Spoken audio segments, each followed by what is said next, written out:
Deliver Us Mars is an action-adventure game developed by Kyokin Interactive, I think that's how you say it, and published by Frontier Foundry. It's a sequel to the generally liked Deliver Us the Moon and was released in 2023. Now I played Deliver Us the Moon back in 2021 and remember fairly liking it to the point that I went for all the achievements on the Xbox. When I heard there was a sequel, I was definitely interested to try it but never got around to it.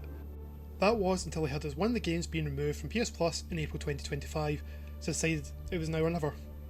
Deliver Us Mars takes place 10 years after the events of Deliver Us the Moon and follows Kathy Johanson, who's part of the WSA that's trying to find technology on another planet which may save Earth from an ecological disaster.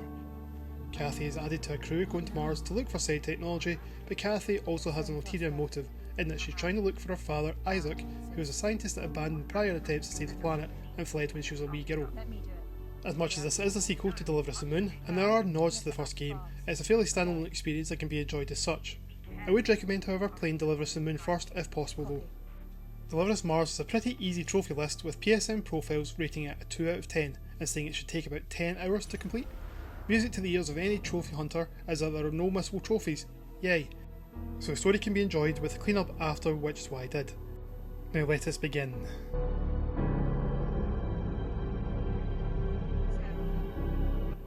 There'll be some story spoilers here obviously, so it may be worth skipping ahead if you don't want to ruin it. The story starts off when Kathy is a wee girl living at home with her parents and sister in a nice house on Earth.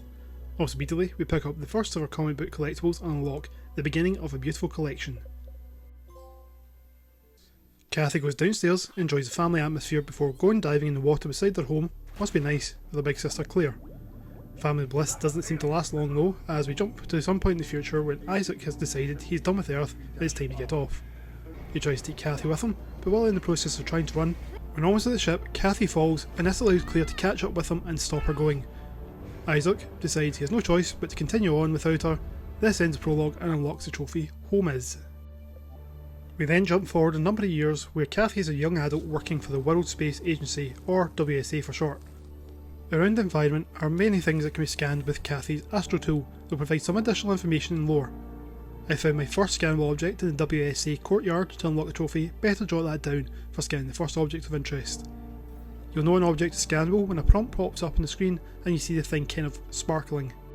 After eavesdropping on a conversation about an impending trip to Mars to reclaim technology aboard the Arc Vita that may help the rapidly declining condition of Earth, as well as hearing a distorted message from Isaac, Kathy managed to blag her way onto the team containing her sister and a couple called Sarah and Ryan in the hopes of finally being reunited with her father. After playing a little point-and-click rocket simulator to play your part in launching the Zephyr 3 shuttle that will carry the group on their mission, the trophy Moon Bear is unlocked for doing so. Shortly into the journey, we experience one of the flashbacks that occur throughout the game. This one sees Kathy on a dive with Isaac where they come across some debris from a previously crashed spaceship. The flashback is then rudely interrupted as the shuttles collided with some debris surrounding Earth.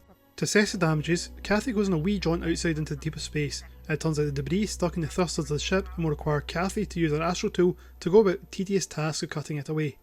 Once back inside, the flashback continues and sees Kathy again stuck inside of a sunken cockpit, which is just a nightmare feel if you ask me. The Zephyr reaches Mars, but Kathy notices an alert coming from the same thruster again, so goes out to cut it away from the ship. Doing this and getting back inside the ship in 3 minutes and 35 seconds, very precise, a trophy is unlocked for doing so. This is not as easy as it sounds, as there's an explosion when cutting the thruster away, which sends Kathy spiralling away from the ship and damaging her helmet. This adds to the desperation of trying to get back to the airlock before running out of oxygen. I must have ran out of oxygen the first time doing this, as I got to the airlock and then had it reloaded. The trophy is still unlocked when I got there successfully in the second attempt though, so at least it doesn't matter if you do fail and the time seems pretty generous. When back on the shuttle, it seems she passes out and experiences another flashback. They're coming thick and fast at this point. This one shows Kathy on a sort of hiking trip with her dad and sister. Guess we'll never know how she got out that underwater cockpit. At a certain point, Kathy is given a pair of pickaxes to allow her to climb certain walls. These act as a tutorial for the frustrated climbing mechanics, which will be used fairly often. For simply climbing the first wall, the trophy Getting the Hang of It is unlocked. The trophy Want to Go to Space is also unlocked once at the other side of the flashback and Kathy has gained consciousness back aboard the Zephyr. Once all the excitement is over, the team spots one of the Ark stations, Ark Lobos, that was also taken by Isaac and his fellow deserters when they left Earth. The Ark looks abandoned, so they decide to dock and investigate. Eventually Kathy comes across a hologram which can be deciphered by her ASE unit called Ayla to try and learn what has happened to the people who were on board the Ark. When finished watching the first hologram, the trophy Take a Look is unlocked. After some further exploring, Kathy is able to get Labos up and running again and heads back to the Zephyr to descend to the planet below. It doesn't take long though for disaster to strike. The Zephyr is starting to fail, so the team needs to use the escape pods to make the final descent, but fortunately not everyone makes it. After off landing on the red planet, the trophy on the precipice is unlocked. While exploring the derelict buildings scattered around the surface of the planet, we come across the next collectible trophy for essentially snooping in on people's text messages. After reading the first Astro Talk, the trophy Reading is Fundamental is unlocked.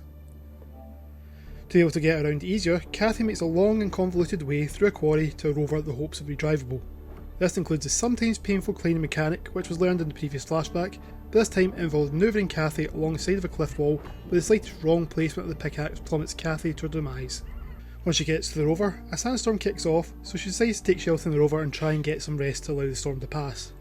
While asleep, Kathy experiences a flashback/nightmare of a night back at home on Earth when she was younger and experiences a salty interaction between Isaac and Claire. Once she wakes up, the storm has thankfully passed, which allows her to continue and unlocks a nice place to live.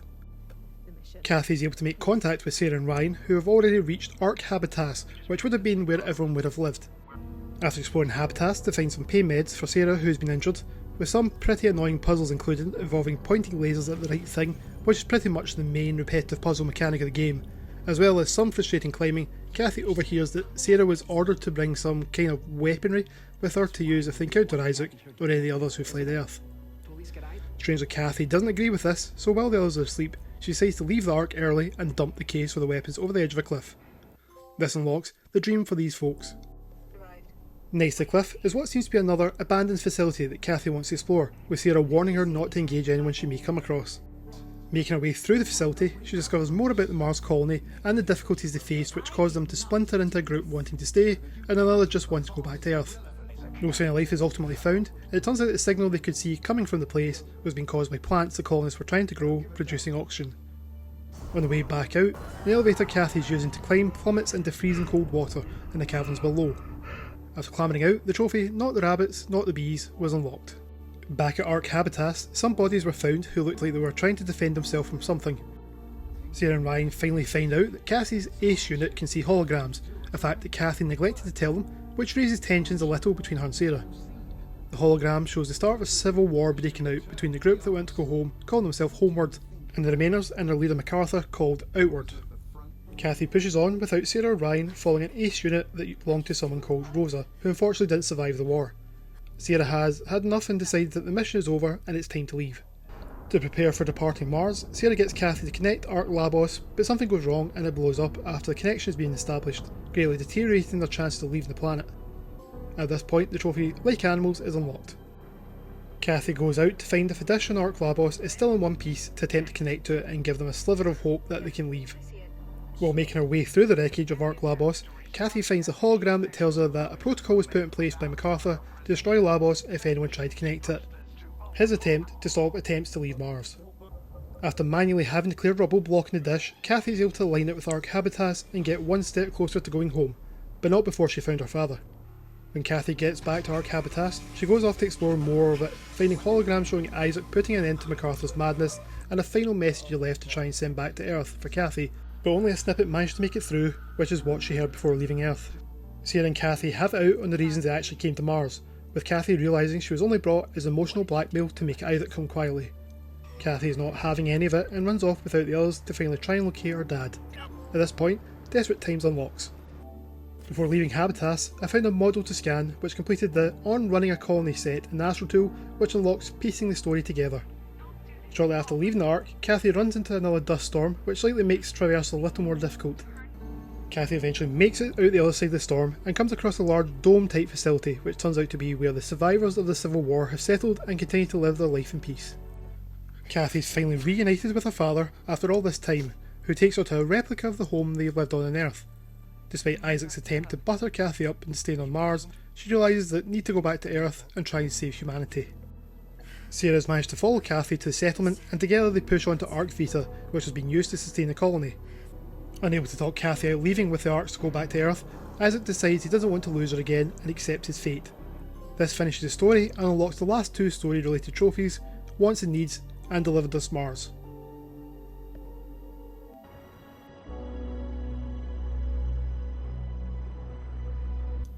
Now with the story out of the way, it was time to clean up the remaining trophies. I usually break these down into collectibles and miscellaneous trophies, but decided to combine them on this occasion. This is helped due to there being a chapter select menu, and each chapter showing how many collectibles there are and have currently been collected within, which is really useful. Also, most of the rest of the trophies were easy to get, except perhaps a couple of annoying ones, which I'll get to.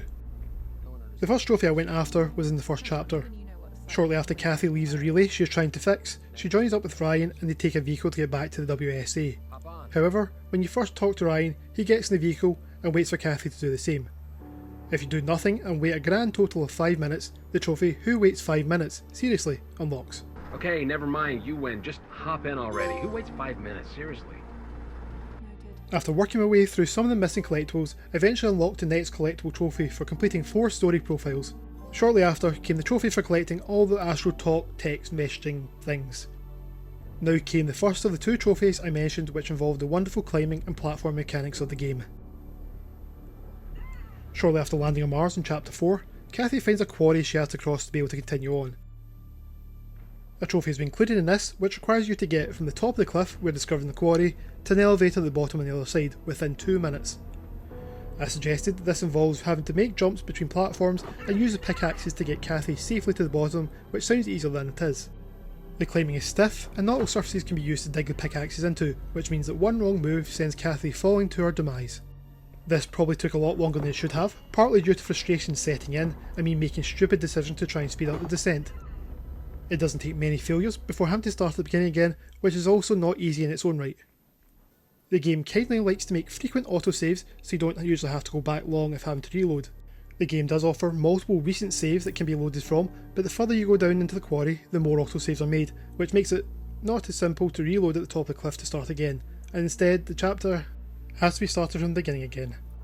Luckily, it's not too far into the level before reaching this point, but definitely takes up unnecessary time.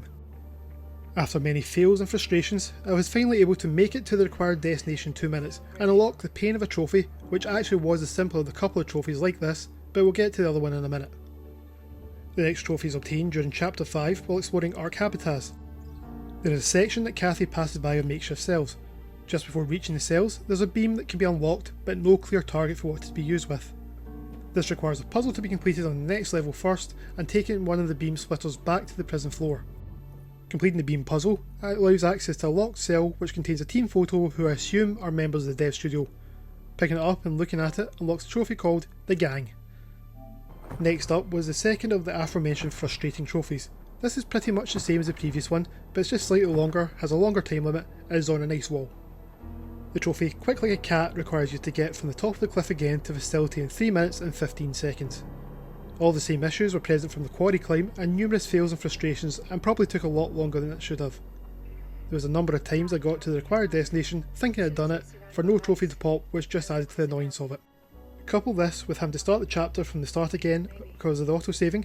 Again, luckily this wasn't too far into the level, but maybe that was on purpose. During this, I also experienced a game crash after a reload, which was just brilliant. After a lot of perseverance, watching a few YouTube videos, and more time than I care to admit, I finally completed this in a timescale and unlocked the trophy. The next trophy is a missable one, hence why I probably missed it the first time around. When back at Ark Habitats, after the icy hellscape, the group enter a room with bodies that have to be investigated. Before doing anything, switch Kathy's ace called Ayla to scout ahead to bump into another ace, called Ace, before properly bumping into it later on. Doing this unlocks the appropriately named When Ace Met Ayla. In the process of trying to get Ark Labos operational, I finally completed all comics for the trophy Panapictographist. I think that's how you say it. Shortly after collecting the last comic, while climbing to a higher point, have Kathy stare off into the distance to see what looks like a massive worm thing making its way through the sands for another trophy. I think this is supposed to be an Easter egg to June, which I have to admit I've only seen the first movie of and it didn't click with me for some reason. Please don't come at me, I only watched it once, so I will give it another go. The next collectible trophy that was unlocked was for viewing all the holograms that details what happened to the group that fled to Mars. I was a bit confused, as the one that was classed as the last hologram I needed, I definitely watched during the course of the story, so not sure why it didn't unlock then, but at least I got it now. The next collectible I collected was one I didn't know existed until looking it up after the fact. During the sections when in the Mars rover, going off the beaten track can lead to some small NASA rovers that have been sent to the planet over the years. These are fairly straightforward to find, though I did need to look up the location of a couple, and the last one needed to be found while under a visibility constraint. Finding the last one unlocks a corresponding trophy. When I reached the biodome and was walking around, there was a speaker making a bit of a strange noise. Took me a bit of time, but standing and staring at the speaker unlocked Simulacrum. Just after this, I scanned the last scannable thing, which unlocks the 2 last collectible trophies. The last trophy needed was another climbing related one, Joy. Near the end of the game, there's a chamber that has to be climbed complete with electricity obstructions for a shocking conclusion. I know, bad joke. To be honest, this is not hard to do and I managed to get on the first try this time around. The only reason I didn't get in the first playthrough was due to not paying attention and an electric wall clipping me. And with that was the last trophy required and I unlocked the sweet platinum trophy.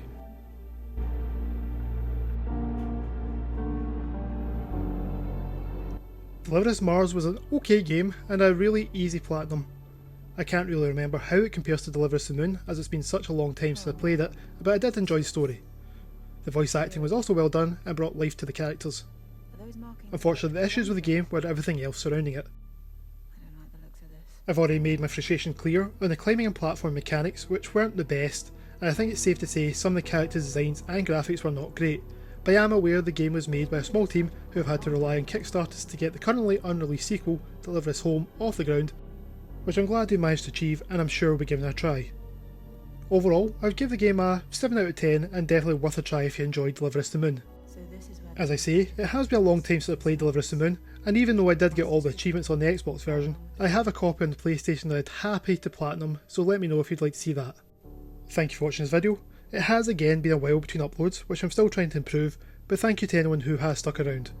It would be greatly appreciated if you could drop this video a like and subscribe to the channel if not already done so. I also have a second channel, where I'm trying to upload gameplay videos from the games covered on this channel, so you could also drop that subscription, it would be greatly appreciated. Thank you for watching, and catch you in the next video.